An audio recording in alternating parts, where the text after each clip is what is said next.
showtime. Ladies and gentlemen, welcome to a pre-Thanksgiving episode of the ChannelPro 5-Minute Roundup. Look at news, trends, and tips for the SMB channel in 5 minutes or thereabouts. My name is Rich Freeman. I'm executive editor of the ChannelPro Network, also a co-host on this program.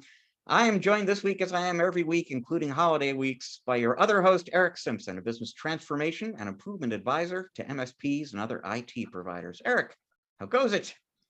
It goes well, Rich. I'm trying to not eat too much today, trying to make room for tomorrow. How about you?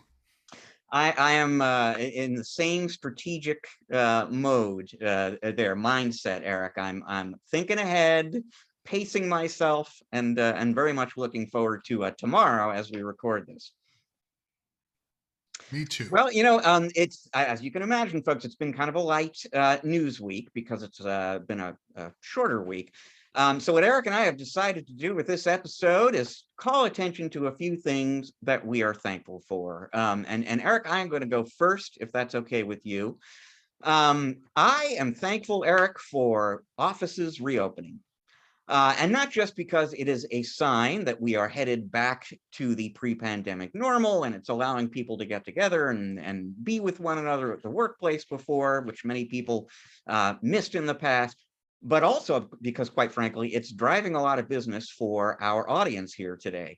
Now, I did a story earlier this week about a program that Poly has introduced. They sell, headsets and conferencing equipment, cameras and so on. They have an exchange program going on right now where people returning to the office who find this increasingly outdated desk phone waiting for them there can exchange the old phone for new equipment like the stuff that they've been using at home. I think we're going to see a lot of that. Just yesterday, both HP and Dell reported their latest quarterly numbers. HP said their commercial PC business was up 25% year over year.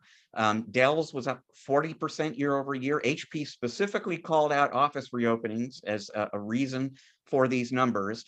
And you know what, Eric, 12 months ago, the big companies like HP and Dell were saying, we might have another 6 months to go on all of this restocking offices with new PCs. 12 months later, it's still going on, and it doesn't show any signs of slowing down. What else am I thankful for? Well, I am also thankful for artificial intelligence. And why artificial intelligence, you ask? Well, yes, certainly.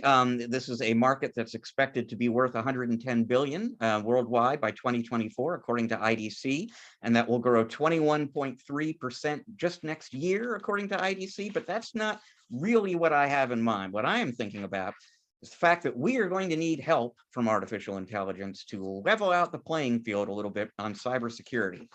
And I'll tell you why I say this. Just a few weeks ago, about a month ago, in fact, ISC Squared, well-known, widely respected industry association for cybersecurity, published its latest cybersecurity workforce study. And good news, bad news, Eric. The good news is that the gap between the demand for cybersecurity professionals and the supply has shrunk for the second year in a row. Bad news, it shrank from 3.12 million all the way down to 2.72 million. We are 2.72 million cybersecurity professionals short of what we need worldwide. And just to put that in context, according to ISC Squared, there are 4.19 million cybersecurity professionals today. On a percentage basis, 2.72 million is an enormous number. People are not the answer to the cybersecurity war we are fighting right now. And that means, if there was ever any doubt about it, we are going to have to lean heavily on AI. I am thankful for AI, Eric. Well, Rich, those are very, very valuable things to be thankful for. I think no one can argue that getting back to the office, getting back to a sense of normalcy, working with peers, just seeing people, across the hall or having that hallway conversation, that human contact that we've missed so much is truly valuable. And yes, I'm happy. It couldn't have come fast enough for me. And I think you're right, Rich. I mean, we've got to come up with some alternative things to help us in this battle against cyber terrorism. So I appreciate your more a broad industry focused, kind of people focused things to be thankful for. My list is a little more personal, Rich. So I'm going to start off with I'm just thankful that we had enough toilet paper and hand sanitizer this year to get my family through some of the darkest times during lockdown. So that's, thankful for that. Another thing I'm super thankful for are food delivery services. Before the pandemic, I never would have even considered paying extra delivery fees for having food brought home to us. But you know what? Both me, my wife, and my kids all enjoyed the benefits of those services during this year.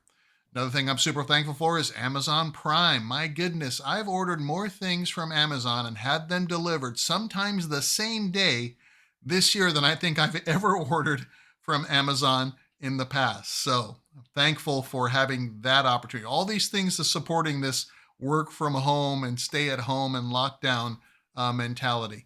One other thing I'm thankful for, Rich, streaming TV services really stepped it up in providing us quality programming to help those of us that are, big moviegoers like I am. I love going to the movies. I love having that experience. And, during the pandemic, I leveraged my Amazon Prime to kind of build myself a little poor man's home theater setup. So, was enjoying some of the great programming on some of the streaming TV services. Finally, Rich, I know my list is a little longer than yours. I'm just thankful for family, friends, and simply being here for them. So that's my list. That is a great list, Eric. I thought when you went to the streaming services and said they stepped it up a notch, you were going to maybe give Netflix a little extra appreciation for managing to get not one but two Tiger King series in during the course of the pandemic, which is pretty impressive. And I will also say, by the way, a big fan of Amazon Prime, big fan of the food delivery services. I am thankful for the people who make those deliveries. Oh yeah. Because it is difficult work, but it has certainly had a big quality of life impact, for me and a lot of other folks. So thank you very much.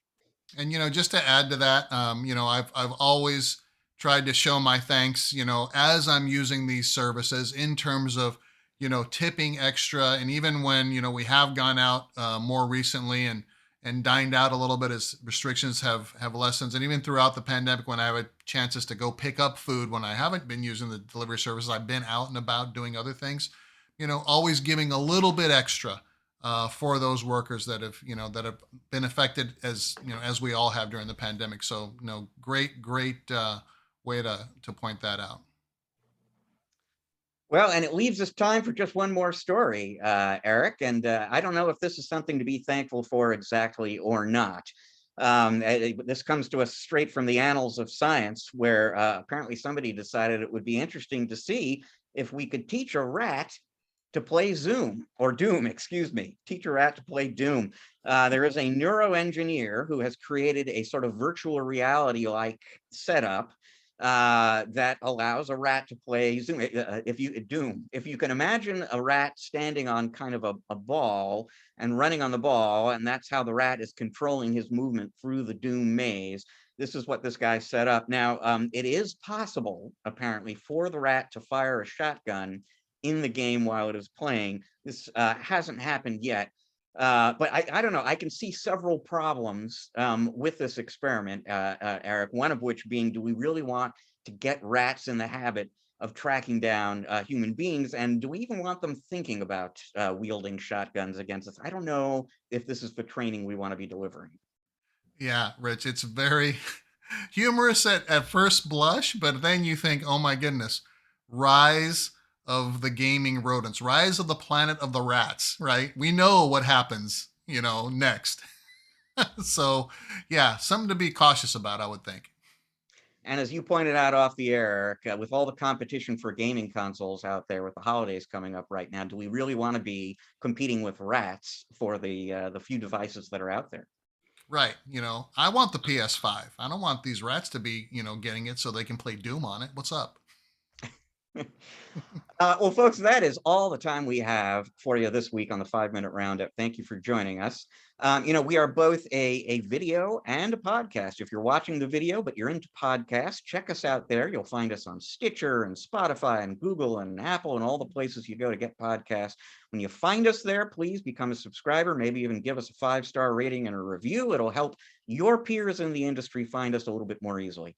If you are listening to the podcast right now, you can check us out on video. You'll find us on YouTube on the ChannelPro Network channel there. Take an extra second or two to click that little bell icon, and you'll actually get notified when the new episodes go up. To catch up on some of the items that I was talking about that I am thankful for, also get great business growth advice for your company, go to channelpronetwork.com. Every day you'll find fantastic new content for you there every day. To learn more about Erick and the work he does with his clients, your destination should be ericksimpson.com. That is ERICK Simpson.com. So once again, folks, thank you for joining us. We're going to see you again next week. Until then, first of all, happy Thanksgiving, but please enjoy the rest of your week. Erick and I are enjoying the rest of your week already.